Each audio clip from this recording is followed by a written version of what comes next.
गुरुर्ब्रह्मा गुरुर्विष्णुर् गुरुर्ब्रह्मा गुरुर्विष्णुर् गुरुर्देवो महेश्वरः गुरुर्देवो महेश्वरः गुरुसाक्षात् परब्रह्म गुरुर्साक्षात् परब्रह्म तस्मै श्री गुरवे नमः तस्मै श्री गुरवे नमः।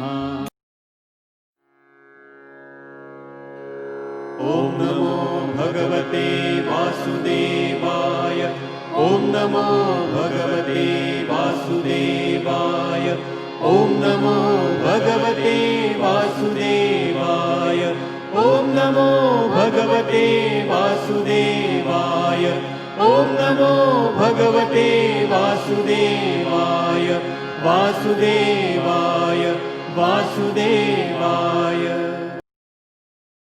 प्रेम से बोलो श्री कृष्ण भगवान की जय, भोलेनाथ भंडारी की जय, माता पार्वती की जय। एक बार बोल दो ना राधे राधे। मित्रों, प्यारे भक्तों, श्री हरि सचित्र श्री भागवत सुधा सागर सुख सागर भगवान वेद व्यास कृत श्रीमद् भागवत 12 सखंदों की सरल हिंदी व्याख्या श्लोक सहित प्रस्तुति की जा रही है। मित्रों, आचार्य श्री राजेंद्र कुमार सूर्यवंशी भगवान श्री कृष्ण की चरणों की धूल उनका शिष्य अपने मुख द्वारा इस प्रसाद को वितरण कर रहे हैं। भक्तों, लेना मत भूलिए, ये अमृत पान है। मित्रों, तीसरे सखंद का ये 13वां अध्याय शुरू करने जा रहे हैं। 12वें अध्याय में थोड़ा सा रोशनी डाल दें। मनु जी ने आकृतिक का विवाह रुचि प्रजापति से किया। मंजली कन्या देवहितु कद्रम जी को दी और प्रस्तुति दक्ष प्रजापति को। इन तीनों कन्याओं की सनातन से सारा संसार भर गया, यानी कि उन्होंने फिर इस संसार में संपर्क साध कर एक दूसरे से प्रेम लीला करके और ये संसार की रचना की और संसार की उत्पत्ति शुरू हो गई। तो प्रेम से बोलो श्री कृष्ण भगवान की जय। एक बार बोल दो ना राधे राधे। वारा अवतार की कथा श्री सुखदेव जी ने कहा, राजन, मुनिवर मैत्री जी के मुख से यह परम पुण्यमयी कथा सुनकर श्री विदुर जी ने फिर पूछा, क्योंकि भगवान की लीला लाग था, यानी कि लीला का कथन उनकी कथा में इनका अत्यंत अनुराग हो गया था। विदुर जी ने कहा, मुनिवर, स्वयं शंभु ब्रह्मा जी के प्रिय पुत्र महाराज स्वयं शंभु मनु ने अपने प्रिय पत्नी सत्यरूपा को पाकर फिर क्या किया? आप साधु शिरोमणि हैं, आप मुझे आदि राज राजश्री स्वयं भू मनु का पवित्र चरित्र सुनाइए। वे श्री विष्णु भगवान के शरणापन थे, इसलिए उनका चरित्र सुनने में मेरी बहुत श्रद्धा है। जिनके हृदय में श्री मुकुंद के चरना रविंद्र विराजमान है, उन भक्तों के गुणों को श्रवण करना ही मनुष्य के बहुत दिनों तक किए हुए शास्त्र अभ्यास के श्रम का मुख्य फल है, ऐसा विद्वानों का श्रेष्ठ मत है। श्री सुखदेव जी कहते हैं, राजन, विदुर जी सहस्त्र शीर्षा भगवान श्री हरि के चरणाश्रित भक्त थे। उन्होंने जब विनय पूर्वक भगवान की कथा के लिए प्रेरणा की, तब मुनिवर मैत्रेय का रोम रोम खिल उठा।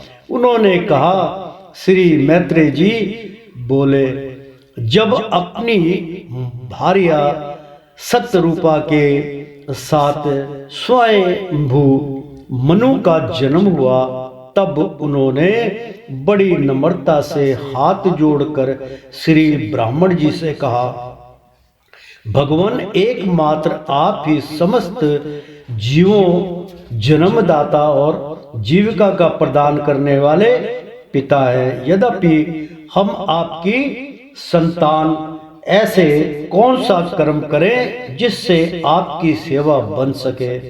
पूजन्य पाद हम आपको नमस्कार करते हैं। आप हमसे हो सकने योग्य किसी ऐसे कार्य के लिए हमें आज्ञा दीजिए जिससे इस लोक में हमारी स्वत्र कीर्ति हो और परलोक में सद्गति प्राप्त हो सके। श्री ब्रह्मा जी ने कहा, तात पृथ्वी पते, तुम तीनों का कल्याण हो।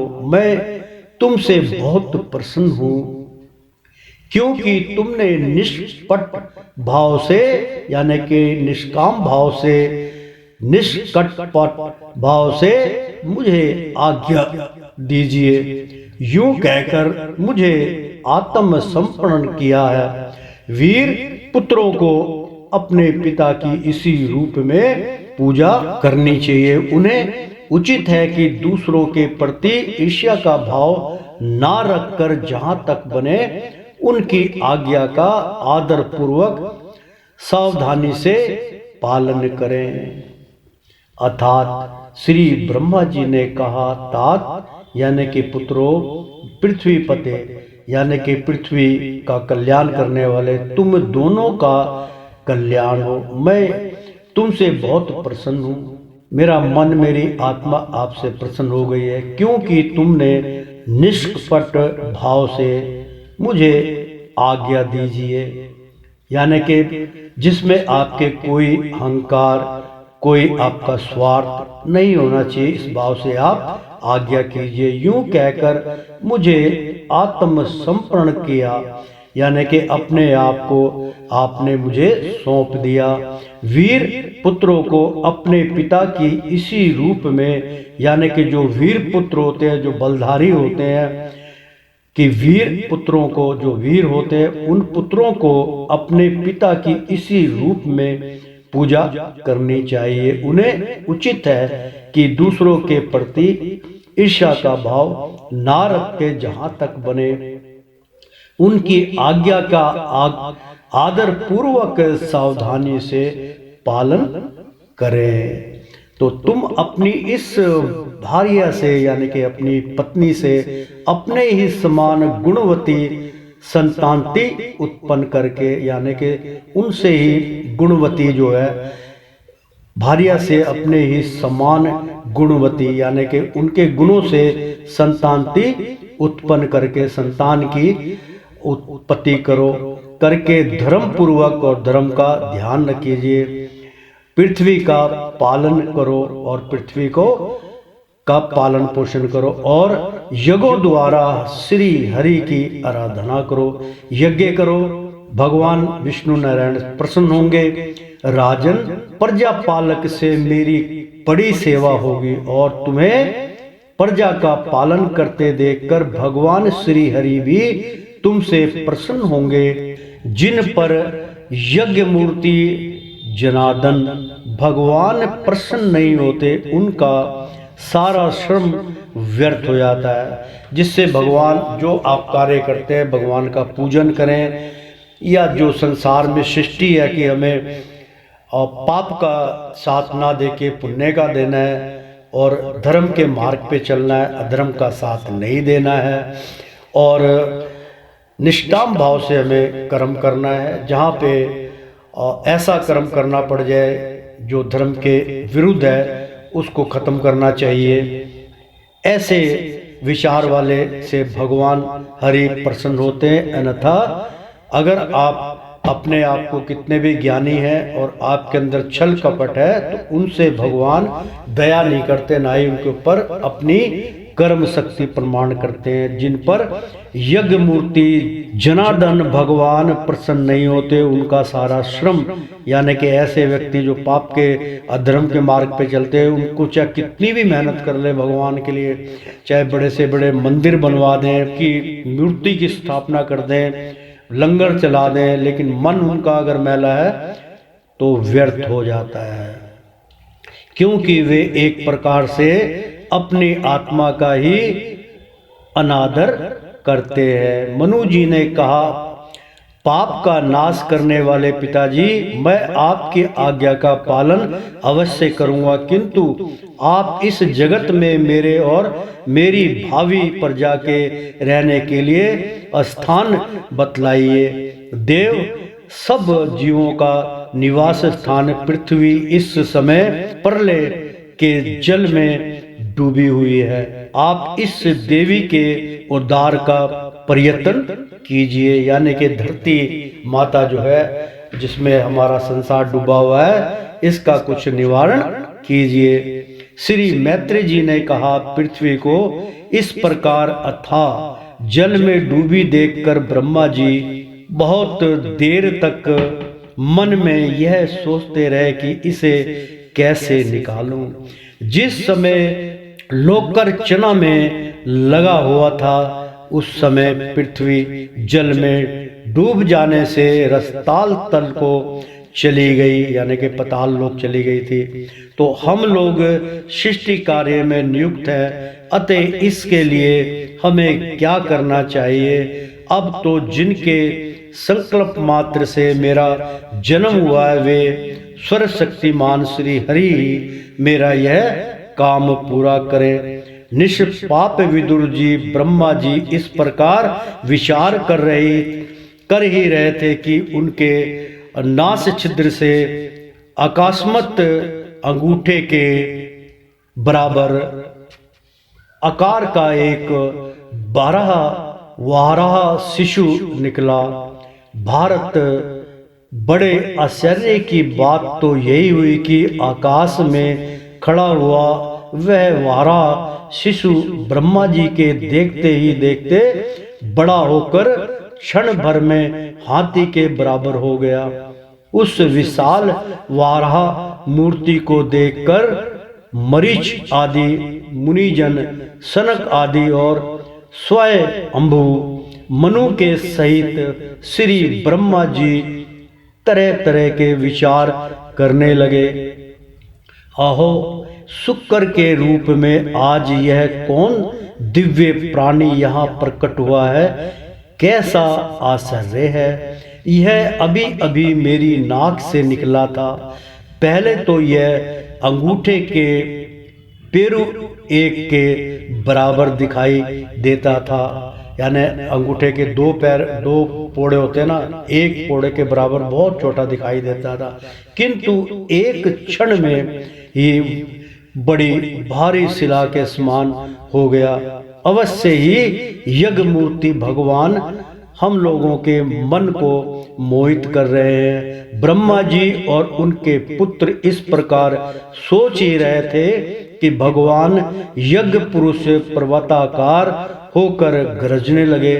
स्वर शक्तिमान श्री हरि ने अपनी गर्जना से दिशाओं को प्रतिध्वनित करके ब्रह्मा और श्रेष्ठ ब्राह्मणों को हर्ष से भर दिया, यानी कि बहुत भय हो गया।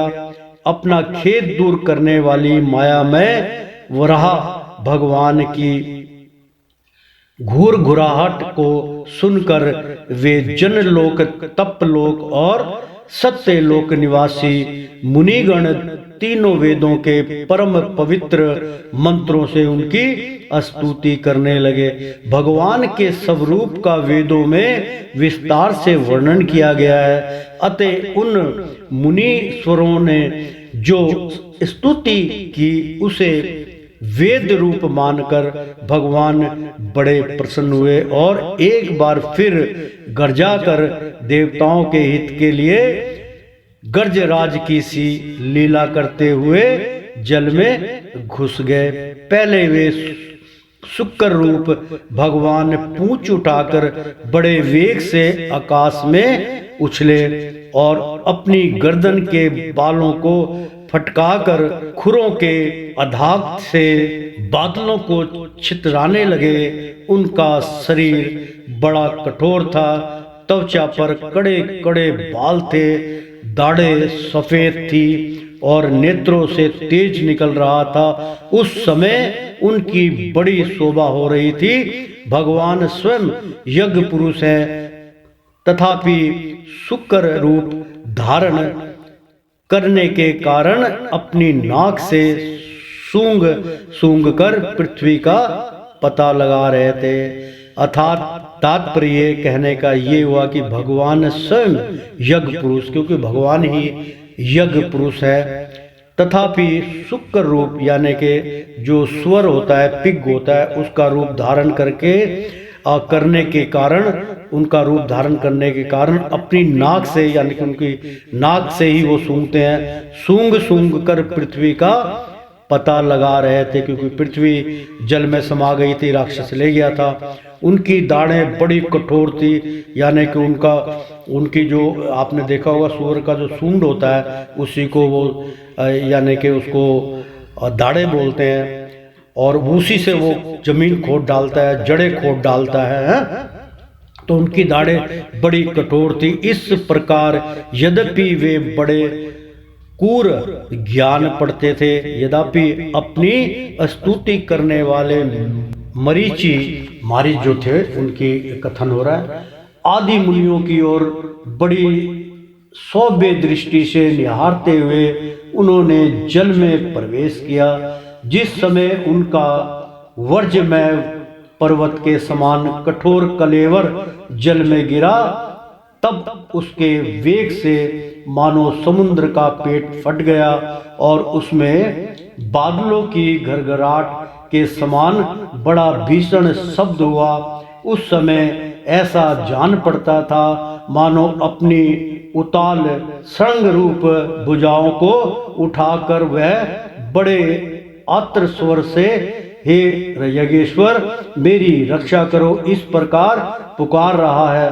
तब भगवान यज्ञ मूर्ति अपने बाण के समान पौने खुरों से जल को चीरते हुए उस अपार जल से राशि के उस पार पहुंचे।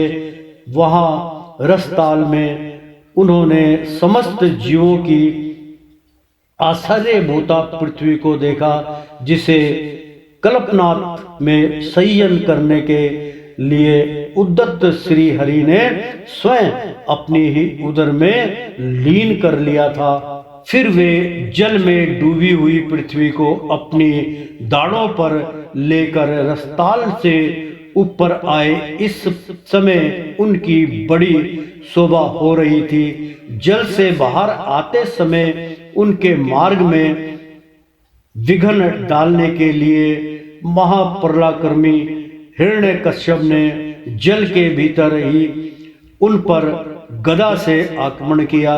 इससे उनका क्रोध चक्र के समान तीक्ष्ण हो गया और उन्होंने उसे लीला से ही इस प्रकार मार डाला जैसे सिंह हाथी को मार डालता है।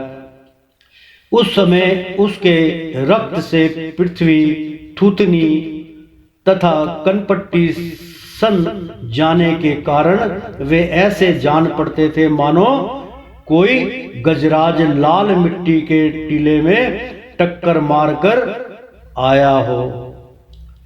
तात जैसे राजराज, जैसे गजराज अपने दांतों पर कमल पुष्प धारण कर ले, उसी प्रकार अपने सफेद दांतों की नोक पर पृथ्वी को धारण कर जल से बाहर निकले हुए तमाल के समान नीलवर्ण वारा भगवान को देखकर ब्रह्मा, मरीच आदि को निश्चय हो गया कि ये भगवान ही हैं। तब वे हाथ जोड़कर वेद वाक्यों से उनकी स्तुति करने लगे। मित्रों, यहाँ एक प्रसंग है बड़ा उत्तम कि जब वाराह रूप धारण करके और भगवान जो है को लेके आए थे, तभी उनका नाम वाहरा भगवान रखा गया था, क्योंकि उन्होंने पृथ्वी को जल से बाहर निकाला था दोनों सूंड में। तो मल इतना वो डाल दिया था उसके ऊपर, उसने गंध इतना डाल दिया था उस राक्षस ने कि उससे पृथ्वी छिप गई थी। पहले उस गंध को वो खा गए, उन्हीं की वजह से आप देखा होगा सूअर की जूनी में उनको जो है नरक खाना पड़ता है। और वो खाने के बाद फिर उन्होंने, जब पृथ्वी साफ होगी, फिर उन्होंने अपने दोनों दांतों से उनको पृथ्वी को ऊपर रख लिया। मतलब इसकी गणना नहीं हो सकती कि उनका कितना बड़ा विराट रूप होगा। तो ब्रह्मा और मरीच आदि को नीचे हो गया कि भगवान ही है। तब वे हाथ जोड़कर वेद व्यापकों की उनकी स्तुति करने लगे, यानी कि वेद व्यापकों से उनकी स्तुति करने लगे। तो मित्रों, कहने का मतलब ये हुआ कि हम सब लोग उस महामंत्रों का उच्चारण नहीं कर पाते जिसकी वजह से भगवान प्रसन्न होते हैं। तो ऐसी कोई घबराने की आवश्यकता नहीं है। आप ओम का उच्चारण कीजिए, ओम श्री हरि नारायण का उच्चारण कीजिए, ओम भगवते वासुदेव का उच्चारण कीजिए, भगवान उसी से ही प्रसन्न हो जाते हैं। और अगर आपको कुछ नहीं आता है तो आप केवल अपना ध्यान भगवान की छवि पे लगा लीजिए, उनके चरणों पे अपना ध्यान एकाग्र कर लीजिए, तब भी भगवान श्री हरि नारायण आपके प्रसन्न हो जाते हैं। तो ऋषियों ने कहा, भगवान अजित आपकी जय हो, जय हो। यज्ञपति आप अपने वेद तरीय रूप विग्रह को फटकार रहे हैं, आपको नमस्कार है। आपके रोम कृपों में संपूर्ण यज्ञ लीन है। आपने पृथ्वी का उद्धार करने के लिए ही यह शुक्र रूप धारण किया है, आपको नमस्कार है। देव दुराचारियों को आपके इस शरीर का दर्शन होना अत्यंत कठिन है, क्योंकि यह यज्ञ रूप अपना तेज स्थापित किया है। हम आपको और इस पृथ्वी माता को प्रणाम करते हैं। प्रभु, रसताल में डूबी हुई इस पृथ्वी को निकालने का साहस आपके सिवा और कौन कर सकता था, किंतु आप तो संपूर्ण आश्चर्यों के आश्चर्य है। आपके लिए यह कोई आश्चर्य की बात नहीं है। अपने ही तो अपनी माया से इस अत्याश्चर्य में विश्व की रचना की है। जब आप अपने वेदमय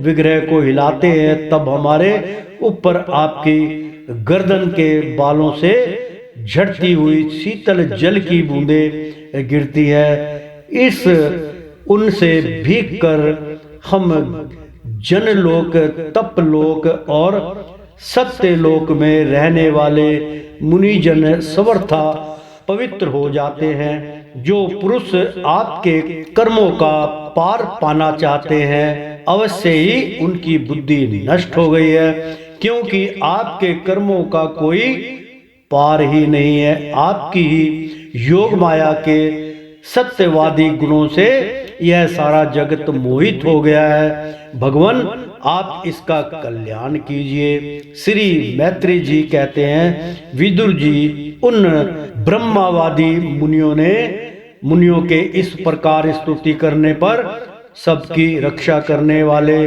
वराह भगवान ने अपने खुरों से जल को स्तंभ भर तक कर उस पर पृथ्वी को स्थापित कर दिया। इस प्रकार रसताल तल से लोक लीला पूर्वक लाई हुई पृथ्वी को जल पर रखकर वे विश्व के सेन प्रजापति भगवान श्री हरि अंतर ध्यान हो गए। प्रेम से बोलो श्री कृष्ण भगवान की जय। विदुर जी, भगवान के लीलामय चरित्र अत्यंत कीर्तनीय है और उनके लगी हुई बुद्धि सब प्रकार से पाप तपों का दूर कर देती है। जो पुरुष उनकी इस मंडलमयी मंजुल कथा को भक्ति भाव से सुनता या सुनाता है, उसके प्रति भगवत स्वल भगवान अंत सत्य से बहुत शीघ्र प्रसन्न हो जाते हैं। मित्रों, आप लोगों का यहाँ पे प्रसंग आया, इसलिए मैं इसका थोड़ा उच्चारण करके बतलाता हूँ। सुनिए। उनके प्रति भक्त वत्सल, जो भक्त गण है, सुनिए आप, जो पुरुष उनकी इस मंडलमयी मंजूल कथा को, यानी कि जो कथा भागवत है भगवान के बारे में, को भक्ति भाव से, यानी कि भक्ति भाव से सुनता है, सुनाता है। यानी कि आप ये नहीं कि एक जो जैसे कोई कहानी चल रही है या कोई कथा चल रही है या कोई और कुछ चल रहा है या किसी की चुगली चल रही है, उस भाव से आप इस कथा को मत सुनिए। भक्ति भाव ध्यान से सुनिए, भगवान का चित्त में ध्यान करके भक्ति भाव से इस कथा को सुनना चाहिए। वही ये भाव बतला रहे हैं कि कथा को भक्ति भाव से सुनता है या सुनाता है, यानी कि जो वाचक है उसके प्रति भक्त वत्सल, यानी कि उसके प्रति भक्त वत्सल भगवान अनंत से, यानी कि अंत स्थल से बहुत शीघ्र प्रसन्न हो जाते हैं। ऐसे भक्तों से भगवान बहुत जल्दी प्रसन्न होते हैं जहाँ उनकी गुणगनता होती है। भगवान तो कभी कामनाओं को पूर्ण करने में समर्थ है, उनके प्रसन्न होने पर संसार में क्या दुर्लभ है, किंतु उन तुच्छ कामनाओं की आवश्यकता ही क्या है। जो लोग उनका अन्य भाव से भजन करते हैं, उन्हें तो वे अंतर्यामी परमात्मा स्वयं अपनी परम पद ही दे देते हैं। अरे, संसार में पशुओं को छोड़कर अपने पुरुषार्थ का सार जानने वाला ऐसा कौन पुरुष होगा जो आवागमन से छुड़ा देने वाली भगवान की प्राचीन कथाओं से किसी भी अमृतमयी कथा का अपने अपने कर्णपुटों से एक बार पान करके फिर उनकी ओर से मन हटा लेगा। प्रेम से बोलो श्री कृष्ण भगवान की जय। एक बार बोल दो ना, राधे राधे। ओ श्रीमन नारायण नारायण हरि हरि, तेरी लीला सबसे न्यारी न्यारी, बोलो हरि हरि। ओ श्रीमन नारायण नारायण हरि हरि, ओ श्रीमन नारायण नारायण हरि हरि, तेरी लीला सबसे न्यारी न्यारी, बोलो हरि हरि। प्रेम से बोलो श्री कृष्ण भगवान की जय। मित्रों, यहाँ पे 13वां अध्याय समाप्त होता है।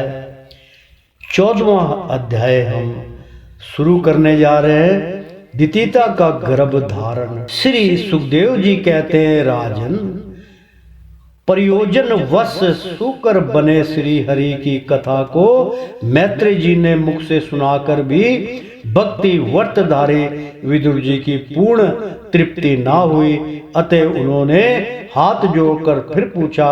विदुर जी ने कहा, मुनिवर, हमने यह बात आपके मुख से अभी सुनी है कि आदि दैत्य हिरण्यकश्यप को भगवान यज्ञमूर्ति ने ही मारा था। ब्राह्मण जिस समय भगवान लीला से ही अपनी दाढ़ों पर रखकर पृथ्वी को जल में से निकाल रहे थे, उस समय उनके दैत्य राज हिरण्य की मुठभेड़ किस कारण हुई?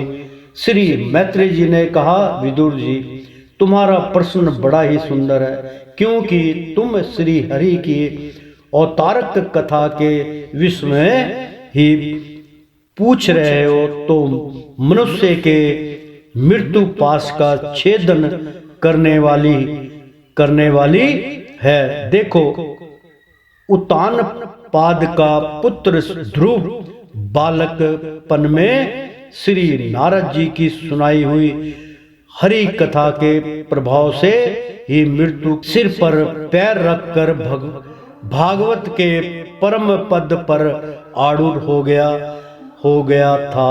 पूर्ण काल में एक बार इसी वारा भगवान और हिरण्यकश्यप के युद्ध के विषय में देवताओं के प्रश्न करने पर देव श्री ब्रह्मा जी ने उन्हें यह इतिहास सुनाया था और उसी से परंपरा से मैंने सुना है। विदुर जी, एक बार दक्ष की पुत्री दिति ने पुत्र प्राप्ति की इच्छा से कमा अतोर होकर संज्ञा काल के समय ही अपने पति मरिचंदन नंदन कश्यप जी से प्रार्थना की। उस समय कश्यप जी खीर की आहुतियों द्वारा अग्नि जीव भगवान यज्ञपतियों की आराधना सूर्यास्त का समय जान अग्निशाला में ध्यान रत होकर बैठे थे। दितिन ने कहा, विद्वान मत वाला हाथी जैसे केले के वृक्ष को मसल डालता है, उसी प्रकार यह प्रसिद्ध धनुधर कामदेव मुझ उबला पर जोर जताकर आपके लिए मुझे बेचैन कर रहे हैं। अपनी पुत्रवती सोतों की सुख समुद्र को देखकर मैं ईर्ष्या की आग से जली जाती हूँ। अतः आप मुझ पर कृपा कीजिए, आपका कल्याण हो। अर्थात बड़ा अच्छा प्रश्न है मित्रों कि जो लिखा है वो अर्थात है कि जितिन ने कहा, जितिन मतलब जो है जो इस संसार की रचना करते ब्रह्मा जी ने जो अपनी पुत्रियों का विवाह किया था, जो उनके सनक सनादित उत्पन्न हुए थे, उनकी ये गणना चल रही है। तो कहा, विद्वान मत वाला हाथी जैसे, यानी कि जैसे मत वाला हाथी हो जाता है ना, तो जैसे केले के वृक्ष को मसल डालता है, वो अपना क्रोध अपनी उत्तेजना केले के वृक्ष को मसल के तहस नहस कर देता है, उसी प्रकार यह प्रसिद्ध धनुधर कामदेव यानी कि रति और कामदेव मुझे अबला पर, यानी कि मैं कामदेव मेरी मतलब लाचार स्त्री पर, अबला पर जोर जताकर अपने लिए मुझे बेचैन कर रहा है। अपनी पुत्रवती सोतों की सुख समृद्धि को देखकर मैं ईर्ष्या की आग से जली जाती हूँ। अतः आप मुझ पर कृपा कीजिए, आपका कल्याण हो।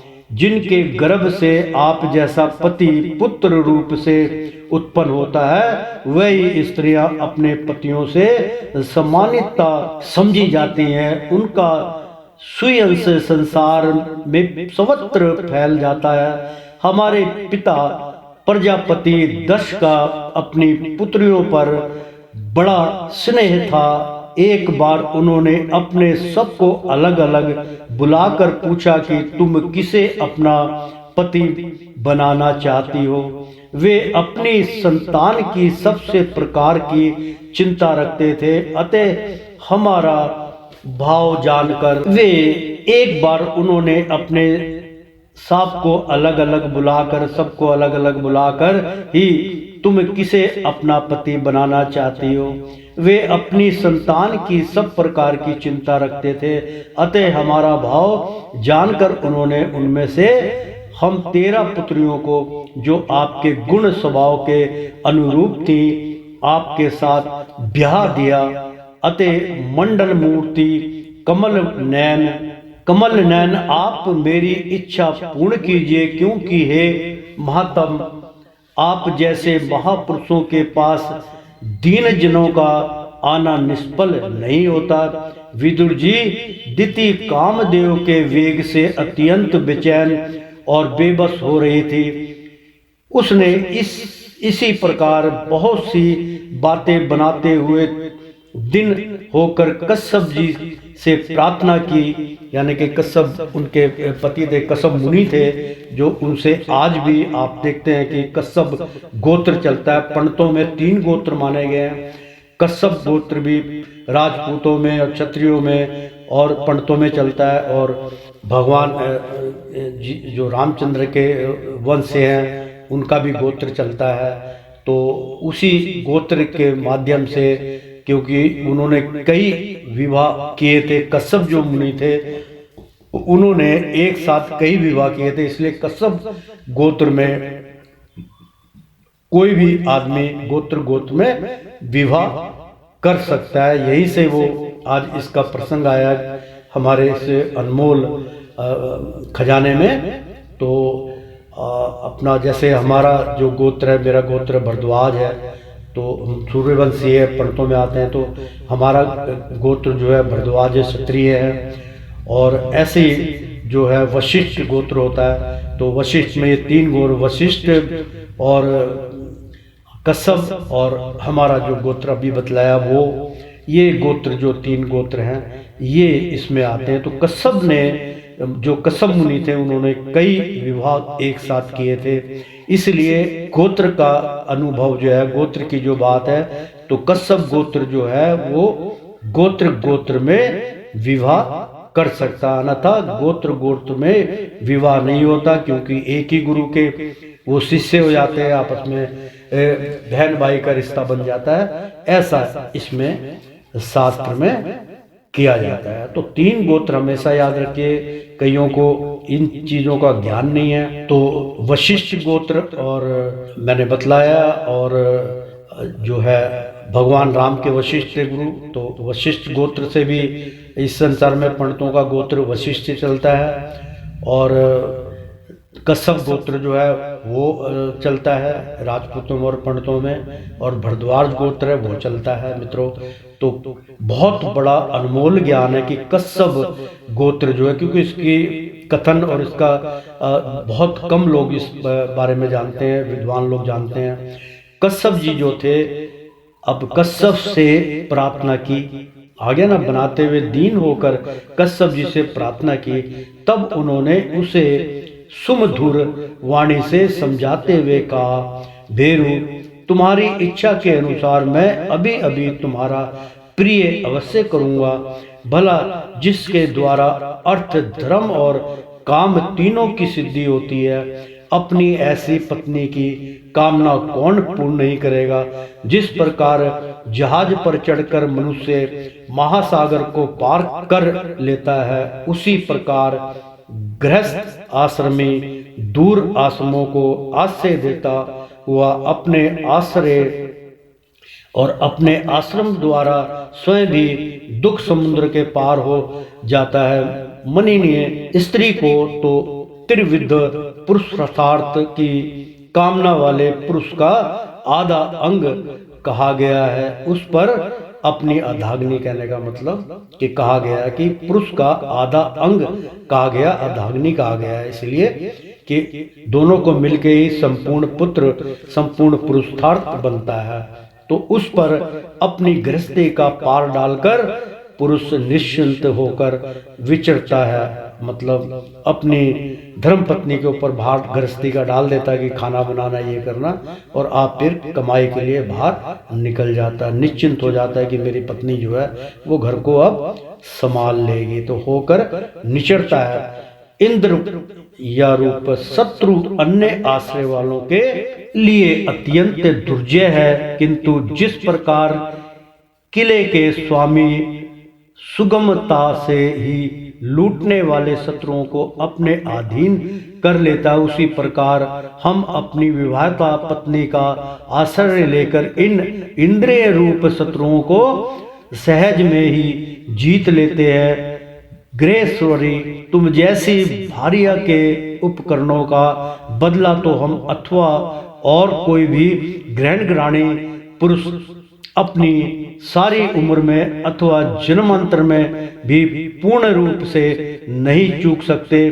तो भी तुम्हारी इस संतान प्राप्ति की इच्छा को मैं यथाशक्ति अवश्य पूर्ण करूंगा, परंतु कभी तुम एक मुहूर्त ठहरो जिससे लोग मेरी निंदा ना करें। यह अत्यंत घोर समय राक्षस आदि घोर जीवों का है और देखने में भी बड़ा भयानक है। इसमें भगवान भूतनाथ के गण भूत प्रेत आदि घूमा करते हैं। तो साध्वी इस संध्या काल में भूत भावना भूत प्रति भगवान शंकर अपने गण भूत प्रेत आदि को साथ लिए बैल पर चढ़कर विचारा करते हैं, जिनका जटाजुट शमशान भूमि से उन्हें उठे हुए भवंडर की धूली से ग्रस्तरित होकर दे दिया प्यान मान हो रहा है, यानी कि दे दिया प्यान मान हो रहा है, तथा जिनके स्वर्ण कंति में गौर शरीर में भस्म लगी हुई है, वे तुम्हारे देवर ऋषिसुर महादेव जी अपने सूर्य चंद्रमा और अग्नि रूप 3 नेत्रों से सभी को देखते रहते हैं। संसार में उनका कोई अपना या पराया नहीं है, ना कोई अधिक अधारण्य है और ना निंदनीय ही है। हम लोग 2 अनेक प्रकार के व्रतों का पालन करके उनकी माया को ही ग्रहण करते या करना चाहते हैं, जिससे उन्होंने भोग कर लात मार दी है। विवेकी पुरुष अविद्या के कारण आवरण को हटाने की इच्छा से उनके निर्मल चरित्र का गान किया करते हैं। उनसे बढ़कर तो क्या उनके सम्मान भी कोई नहीं है, और उन तक केवल सत्य पुरुषों की ही पहुंच है। यह सब होने पर भी वे स्वयं विश्वासों का सा आचरण करते हैं। यह नर शरीर कुत्तों का भोजन है। जो अविवेक की पुरुष आत्मा मानकर वस्त्र आभूषण माला और चांदनी से इसी को सजाते संवारते रहते हैं, वे अभागे ही आत्मा राम भगवान शंकर के आचरण को हंसते हैं। हम लोग तो क्या ब्रह्म आदि लोकपाल भी उन्हीं की बांधी हुई धर्म मर्यादा का पालन करते हैं। वे ही इस विश्व के अधिष्ठान हैं, तथा यह माया भी उन्हीं की आज्ञा का अनुसरण करने वाली है। ऐसे होकर भी वे प्रेतों का सा आचरण करते हैं। अहो, उन जगत व्यापक प्रभु की यह अद्भुत लीला कुछ समझ में नहीं आती। मैत्री जी कहते हैं, पति के इस प्रकार समझाने पर भी कामनातुरा जितने वैश्य के समान निर्लज होकर ब्रह्मा ऋषि कश्यप जी का वस्त्र पकड़ लिया। यानी कि स्त्री के बारे में बनाया कि एक स्त्री सहवास का भी एक समय होता है। संध्या का जो समय होता है वो भगवान शंकर का होता है। वो अपने जितने भी भूत प्रेत सूक्ष्म आत्माएं हैं उनका कल्याण करने के लिए उनकी बातें सुनती हैं, उनका भजन कीर्तन करती हैं। अगर उस टाइम पे उनका भजन कीर्तन के टाइम में अगर कोई ऐसा दुर्चार करता है, कोई भोग विलास में विलीन हो जाता है, वो अन्यथा खंडर में जाता है, वो भगवान को क्रोधित करता है, भगवान उससे रुष्ट हो जाते हैं, भगवान का तिरस्कार होता है। इसलिए मित्रों, इसमें स्पष्ट कहा गया है कि इसका भी एक समय निश्चित होता है। संध्या का टाइम में पूजा अर्चना भाव का होता है कि सबको मन की शांति दो परमात्मा, क्योंकि इस टाइम पे भगवान त्रिलोकीनाथ यानी कि शिव की जो तीसरी आंख है उसमें 3 प्रकार होते हैं। रात में चंद्रमा का प्रकाश क्योंकि शीश के ऊपर है, और दिन में सूर्य का प्रकाश, और रात्रि में जो है वो तारों का, समस्त उसमें तीनों समथन होते हैं। तो इसलिए संध्या के टाइम में भजन कीर्तन करना चाहिए, ऐसी वासनाओं से दूर रहना चाहिए। तो प्रेम से बोलो श्री कृष्ण भगवान की जय। लेकिन जब स्त्री उत्तेजना में उत्तेजित हो जाए तब उसको रोकना बहुत कठिन होता है। इसलिए वो ब्रह्मा जी जो थे, ब्रह्म स्वरूप कश्यप जी जो थे, वो मुनि उनको समझा रहे थे, लेकिन उसके ना समझने पर भी कामुकता यानी कि उसकी कामुकता बहुत तीव्र गति से दिति ने वैश्य के समान निर्लज, मतलब दिति ने यानी कि उनकी जो पत्नी थी दिति ने वैश्य के समान निर्लज होकर महर्षि कश्यप जी का वस्त्र पकड़ लिया। तब कश्यप जी ने उस निदंत कर्म में अपनी भार्या का बहुत आग्रह देख देव को नमस्कार किया और एकांत में उसके साथ समागम किया। फिर जल में स्नान कर प्राण और वाणी का संयम करके विशुद्ध ज्योति में सनातन ब्रह्मा का ध्यान करते हुए उसका जप करने लगे। मित्रों, कभी ऐसी भूल हो जाए तो उसका इसमें कर्म बतला रहे हैं कि आपको क्या करना चाहिए। सुन लीजिए। यदि आप मल मूत्र का त्याग करते हैं या भूल से आपको कुछ ऐसा अपराध करना पड़ जाए जिसको हम अपराध मानते हैं, लेकिन हमारी इंद्रियां उसको अपराध नहीं मानती और वो अपराध है भी नहीं, लेकिन जहां पूजा रचना हो रही है वहां पे अगर ऐसा विघ्न आ जाए तो हम थोड़ा सा उसको पाप की दृष्टि से देखते हैं। अगर ऐसा कभी विचार बन जाए, अगर कभी ऐसी स्थिति हो तो देखो, मैत्री जी जो भगवान के निकटम थे वो कहते हैं कि पति के इस प्रकार समझाने पर भी कामतुरा जितेन ने, यानी कि जो उसका नाम था जितेन, वो काम के वश में होके, जैसे वैश्या का कोई दीन ईमान धर्म नहीं होता, वो अपने टाइम बेटाइम सारे अपने वैश्यावृत्ति के कर्म में अपना जुटी रहती हैं, कि समान निर्लज, मतलब उनके जैसा बिल्कुल निरज कोई शर्म नहीं होकर महर्षि कश्यप जी का वस्त्र पकड़ लिया, यानी कि उनके वस्त्र छीनने चकोड़ने लगी। तब कश्यप जी ने उस निंद्रित कर्म में, यानी कि वो कर्म को नहीं करना चाहते थे, मजबूरी थी, कर्म में अपनी भार्या का बहुत आग्रह देख, मतलब बहुत ज्यादा उत्तेजित देखकर देव को नमस्कार किया, देव से क्षमा याचना करी, उनको नमस्कार किया और एकांत में उसके साथ समागम किया, यानी कि उनके साथ अपना सहवास किया और उनके मन की इच्छा पूर्ण की। कभी यद्यपि मनुष्य के अंदर ऐसा प्रभाव आ जाए, कभी जैसे लैटरिन आ गई है, कभी बाथरूम आ गया है, और आप ऐसे जो है धर्म के कार्य में यज्ञ कर रहे हैं या हवन कर रहे हैं या फिर बहुत स्तुति कर रहे हैं, तो उस वक्त अगर आपका मल मूत्र का त्याग करना पड़ जाए या कोई ऐसे कर्म कर लिए जो निषेध है, जिसपे नहीं करना चाहिए, तो कोई बात नहीं। अगर आप ऐसे कर्म कर लेते तो भगवान से क्षमा याचना कीजिए। क्षमा याचना करके फिर उस कर्म को करने के पश्चात फिर आप स्नान कीजिए और देव को याद कीजिए, फिर सब कुछ ठीक हो जाता है। किया, फिर जल में स्नान कर प्राण और वाणी का संयम, यानी कि जो भजन कीर्तन करके विशुद्ध ज्योतिर्मय सनातन ब्रह्मा का ध्यान करते हुए उसका जप करने लगे। विदुर जी ने दित को भी उस निर्दिष्ट कर्म के कारण बड़ी लज्जा आई और वह ब्रह्म ऋषि के पास जा सिर नीचा करके उस प्रकार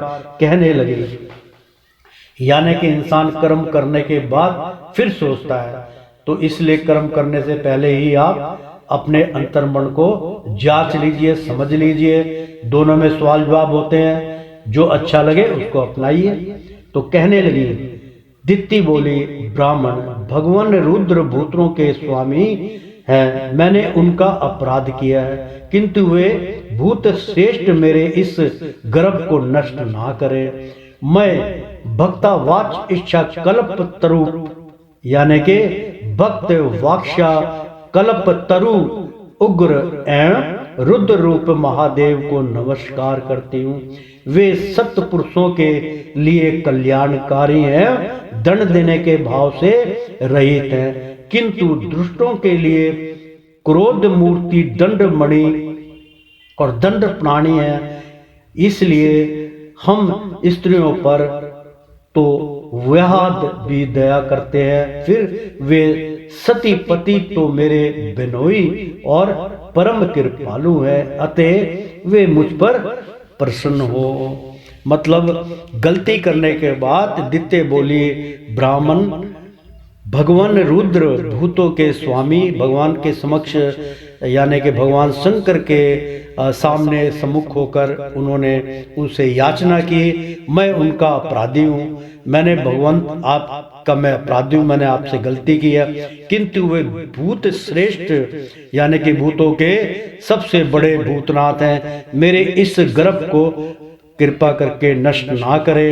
मैं भक्त वाक्षा कल्प तरु उग्र एवं रुद्र रूप महादेव को नमस्कार करती हूँ। वे सत्य पुरुषों के लिए कल्याणकारी एवं दंड देने के भाव से रहित हैं। वो ऐसे पुरुष को क्षमा करके दंड नहीं देते, किंतु दुष्टों के लिए क्रोध मूर्ति दंड प्राणी है।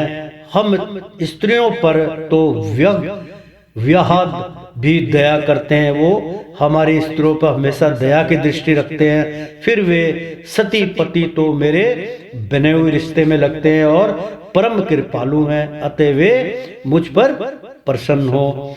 तो श्री मैत्री जी ने कहा, विदुर जी, प्रजापति कश्यप ने संज्ञाकालीन संध्या वंदनादि कर्म से निवृत्त हो पर देख के दिति थर कांपती हुई अपनी संतान की लौकिक और परलौकिक उन्नति के लिए प्रार्थना कर रही है। तब उन्होंने उससे कहा, कश्यप जी ने कहा, तुम्हारा चित्त काम वासना से मलिन था, वह समय भी ठीक नहीं था और तुमने मेरी बात भी नहीं मानी तथा देवताओं की भी अवहेलना की।